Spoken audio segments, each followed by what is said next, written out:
Hello everyone, welcome to Learner B. I am Shivani Chauhan. इस video में हम क्लास 9th साइंस की बुक का चैप्टर वर्क एंड एनर्जी की के नोट्स सीखने वाले हैं। तो देखते हैं।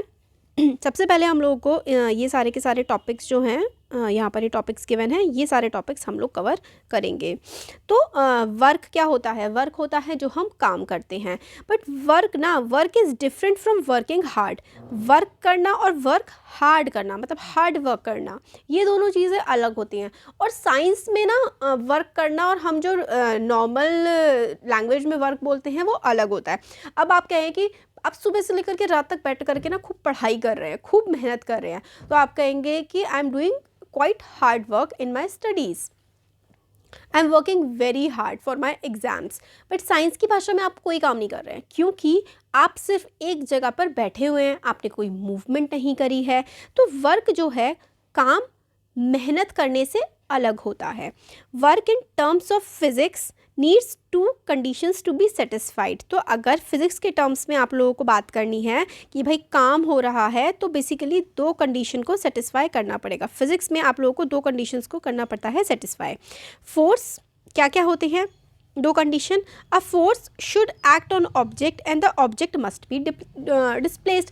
तो अगर फिजिक्स के टर्म्स में आप काम कर रहे हैं, इसका मतलब यह है कि आपने किसी ऑब्जेक्ट पर लगाई है फोर्स, और आपके फोर्स लगाने की वजह से वो ऑब्जेक्ट हुआ है डिस्प्लेस। मतलब आपने फोर्स लगाई और वो ऑब्जेक्ट मूव भी हुआ है। जैसे कि सपोज करिए आप पढ़ाई कर रहे हैं, आप पेन उठा रहे हैं, रख रहे हैं, तो इसका मतलब थोड़ा आप वर्क कर रहे हैं, बट आप उठे ही नहीं हैं उस जगह से, तो आप बहुत ही कम वर्क कर रहे हैं। जो भी आप लोग हाथ हिला रहे हैं, अपनी किताब को एक जगह से दूसरी जगह उठा करके रख रहे हैं, बस उतना ही आप काम कर रहे हैं। तो इस हिसाब से तो फिजिक्स के हिसाब से, जैसे कि सपोज करिए आपने एक जगह से बाल्टी उठाई, दूसरी जगह जाकर के रख दी, तो फिजिक्स के अकॉर्डिंग वो वर्क है। A force should act on object and object must be displaced. मतलब अपनी जगह वो ऑब्जेक्ट बदले और उस ऑब्जेक्ट पे फोर्स भी लगे, तभी हम कहेंगे कि कोई काम हो रहा है। Work is defined as product of the force and displacement in the direction of the work. तो वर्क क्या होता है कि भाई हमने फोर्स लगाई है। Work is defined as product of force, यानी कि फोर्स इनटू डिस्प्लेसमेंट। सिंपल सी भाषा में वर्क की जो क्या होती है, फॉर्मूला होता है, वर्क का फॉर्मूला होता है फोर्स इनटू डिस्प्लेसमेंट। तो यहाँ पर ये आपको जो दिख रहा है ना, वर्क का फॉर्मूला होता है फोर्स इनटू डिस्प्लेसमेंट, यानी कि फोर्स के आप जब लोग मल्टीप्लाई करते हैं डिस्प्लेसमेंट से, डिस्प्लेसमेंट होता है कि भाई कोई ऑब्जेक्ट हिला है, तो भाई कौन सी डायरेक्शन में वो हिला है। तो work is defined as the product of the force and the displacement in the direction of force. भाई किस डायरेक्शन में वो फोर्स लगी है। तो यहाँ पर देखिए, ये इंसान इसको मूव कर रहा है, हिला रहा है, और यहाँ से लेकर के यहाँ तक इसने हिला दिया, इसका मतलब ये इतनी डिस्प्लेसमेंट हो जाएगी और फोर्स इस डायरेक्शन में लग रही है। तो जो वर्क का फॉर्मूला होता है, work is equals to force into displacement होता है। अब देखिए आगे देखते हैं, एसआई यूनिट क्या होती है वर्क की। जो वर्क क्या होता है, फोर्स इनटू डिस्प्लेसमेंट। फोर्स क्या होती है, फोर्स की यूनिट होती है न्यूटन, और डिस्प्लेसमेंट का सिंबल हम लोग एस रखते हैं। ये बात हम लोगों ने जब हमने चैप्टर पढ़ा था ना, चैप्टर का हम लोगों ने पूरा एक्सप्लेनेशन किया हुआ है। चैप्टर कंप्लीट है, चैप्टर के क्वेश्चन आंसर्स कंप्लीट है, न्यूमेरिकल्स कंप्लीट है, मैं और भी करवाऊंगी। तो अब वो सारी की सारी चीज़ें हमारे डिस्क्रिप्शन से और कमेंट बॉक्स से देख सकते हैं। डिस्क्रिप्शन में मैं सारे सब्जेक्ट्स हमारे जो कवर्ड है उनका लिंक मिल जाएगा, और चैनल को अभी तक सब्सक्राइब नहीं किया है तो कर लीजिए। Work is equals to force into displacement. Force होता है न्यूटन, फोर्स की एसआई यूनिट होती है न्यूटन, तो फोर्स हो गया 1 न्यूटन। डिस्प्लेसमेंट की एसआई यूनिट होती है मीटर, तो न्यूटन मीटर। वर्क की दो होती हैं यूनिट। वर्क को आप लोग न्यूटन मीटर भी बोल सकते हो, या फिर वर्क को आप जूल भी, वर्क की यूनिट जूल होती है, एसआई यूनिट तो वर्क की जूल होती है, या फिर आप लोग इसको न्यूटन मीटर भी लिख सकते हो। तो एसआई यूनिट जो होती है वर्क की, वो होती है joule. SI unit of work is joule. 1 joule होता है, 1 जूल क्या होता है, when 1 newton of force displaces an object through 1 metre in the direction of force, then the amount of work done is 1 joule. तो 1 joule की अगर आप लोगों से डेफिनीशन पूछी जाए तो ये होती है कि जब किसी भी ऑब्जेक्ट पर 1 न्यूटन की फोर्स लगे, ठीक है, किसी ऑब्जेक्ट पर 1 न्यूटन की फोर्स लगे और वो ऑब्जेक्ट 1 मीटर डिस्प्लेस हो जाए, तो हम कहेंगे कि जो वर्क डन है वो 1 जूल है। तो देखो यहाँ पर, ये देखो इस ऑब्जेक्ट पर अगर 1 न्यूटन की फोर्स लग रही है और ये फोर्स जो लग रही है इस ऑब्जेक्ट पर वो लग रही है 1 न्यूटन की, और ये ऑब्जेक्ट अगर डिस्प्लेस हो जाए, ठीक है, 1 न्यूटन की तो इस पर फोर्स लगी और ये ऑब्जेक्ट डिस्प्लेस हो गया कितना, 1 मीटर, मतलब 1 न्यूटन की इस ऑब्जेक्ट पे फोर्स लगी और 1 मीटर ये डिस्प्लेस हो गया, तो हम कहेंगे कि 1 जूल वर्क हो गया है। ये बहुत इंपॉर्टेंट है बच्चों, समझना। आ गया ना आपको समझ? 1 जूल होता है कि जब 1 न्यूटन की फोर्स लग रही है और कोई ऑब्जेक्ट 1 मीटर डिस्प्लेस हो जा रहा है उस इन द डायरेक्शन ऑफ फोर्स, जिस डायरेक्शन में आप लोग फोर्स लगा रहे हैं उसी डायरेक्शन में वो ऑब्जेक्ट डिस्प्लेस हो रहा है। इस फिगर में देखो, इस डायरेक्शन में ऐसे फोर्स लग रही है तो ये आगे बढ़ रहा है, तो 1 जूल फोर्स लग रही है और 1 मीटर अगर ये डिस्प्लेस हो रहा है इन द सेम डायरेक्शन, तो हम कहेंगे कि 1 जूल का हमारा काम हो गया। 1 न्यूटन फोर्स लगी, 1 मीटर डिस्प्लेस हो गया, 1 जूल का काम हो गया। तो 1 जूल होता है newton, 1 newton into 1 metre. 1 newton की हम लोग वैल्यू लेते हैं 10⁵ डाइन, और 1 मीटर की अगर हम लोग ले लें 10⁻², तो 1 जूल होता है 10⁻7 ERG। ये हमको काम की चीज़ ये नहीं है, बस एक बार आप जानते चलो। आगे देखिए, as force and displacement are acting along same direction. अब क्योंकि देखो डिस्प्लेसमेंट है और फोर्स है, क्योंकि फोर्स इधर लगी और इधर ही इसी डायरेक्शन में ऑब्जेक्ट मूव कर गया। यहाँ पे देखो, ये जो बच्ची है इस कार को खींच रही है, इस कार को इस तरफ खींच रही है और ये कार इस तरफ एक्चुअल में खिंच भी गई। तो ये बच्ची खींच रही थी कार को जिस डायरेक्शन में, उसी डायरेक्शन में एक्चुअल में ये कार खिंच गई। तो as force and displacement are acting along the same direction, the angle between them is 0। तो ये भी इंपॉर्टेंट है, आप लोगों से MCQs की फॉर्म में पूछा जा सकता है कि फोर्स और डिस्प्लेसमेंट एक ही डायरेक्शन में अगर लग रहे हैं तो उनके बीच का एंगल क्या होगा।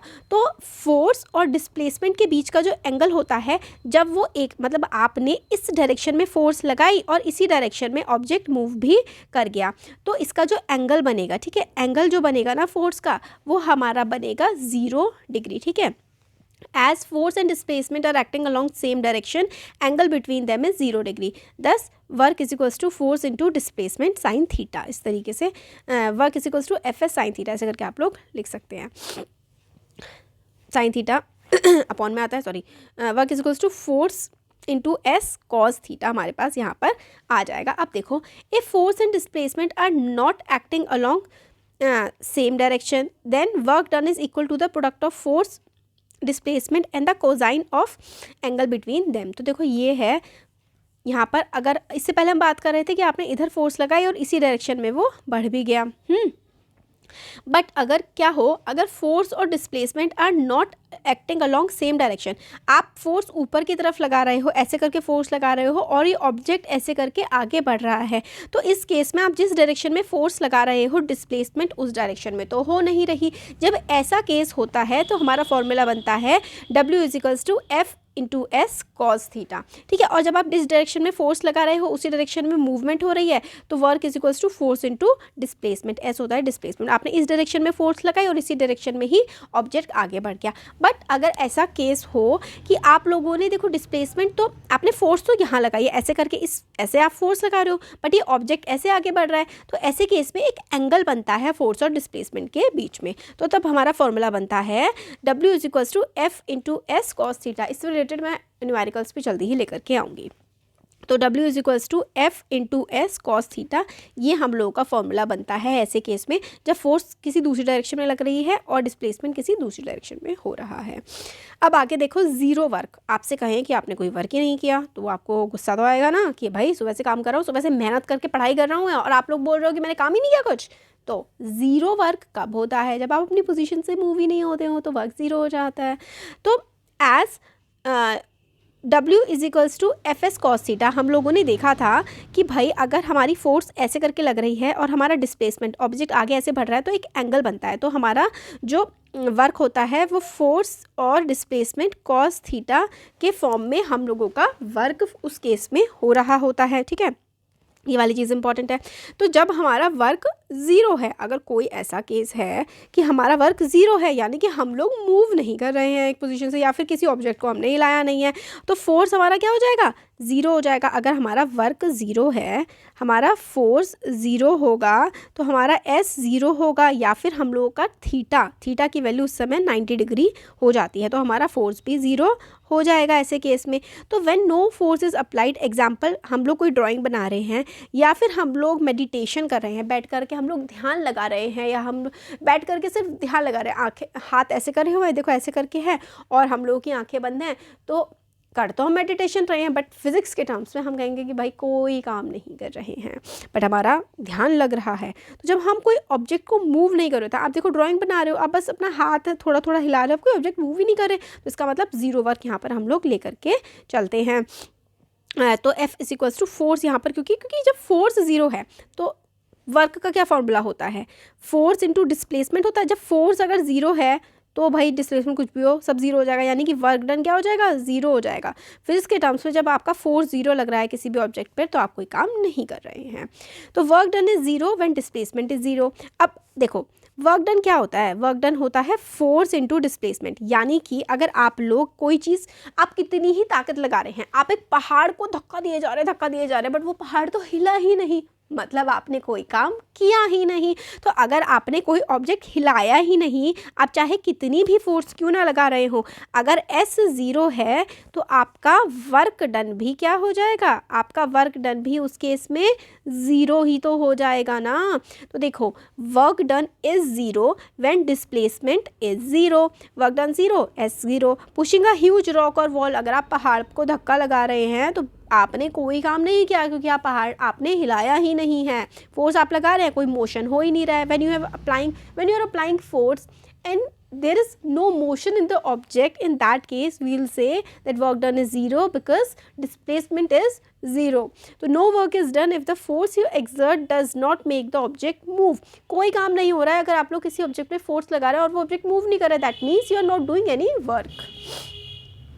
आगे आता है Moon when completes one revolution around the earth then also displacement is zero, so work done is zero.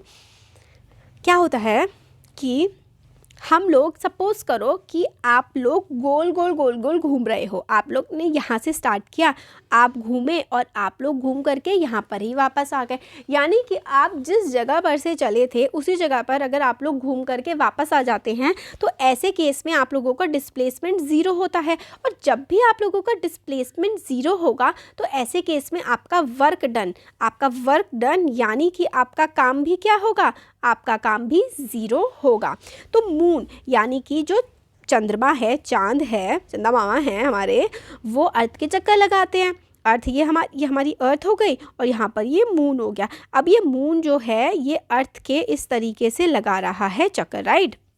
Moon earth के चक्कर लगा रहा है, मून लगा रहा है अर्थ के चक्कर। अब देखो इसमें क्या होता है कि फोर्स ड्यू टू ग्रेविटी और ये मून की वेलोसिटी इस तरीके से चल रही है। अब यहाँ पे डिस्प्लेसमेंट ना ज़ीरो हो जाएगा, क्योंकि जब आप जिस जगह से चले होते हैं घूम करके अगर आप लोग वहीं पर वापस आ जाते हैं तो आपका डिस्प्लेसमेंट ज़ीरो। और वर्क डन का क्या फॉर्मूला होता है, वर्क डन होता है फोर्स इनटू डिस्प्लेसमेंट। अब जहाँ से चले घूम करके वहीं आ गए, इसका मतलब आप कहीं चले ही नहीं, आपका डिस्प्लेसमेंट ज़ीरो है, तो ऐसे केस में वर्क डन भी ज़ीरो हो जाता है। अब देखो man standing with a load on head और holding a briefcase waiting for a bus, ठीक है, इसमें क्योंकि डिस्प्लेसमेंट ज़ीरो है, वो इंसान खड़ा हुआ है, तो यानी कि वर्क डन भी उसका ज़ीरो हो जाएगा। होपफुली अब तक आपको ये बात समझ में आ गई होगी। व्हेन जो एंगल होता है, ठीक है, थीटा, यानी कि एंगल होता है 90 degree, angle between force and displacement is 90 degree, force is perpendicular to the displacement. अगर देखो फोर्स ऐसे करके है और डिस्प्लेसमेंट ऐसे करके, मतलब फोर्स ऊपर की तरफ लग रही है और डिस्प्लेसमेंट इस तरफ लग रहा है, तो ये जो एंगल बनेगा ना, ये एंगल बनता है 90 डिग्री का, ठीक है। Even when the force and displacement are there but still work done is zero because there is perpendicular to each other.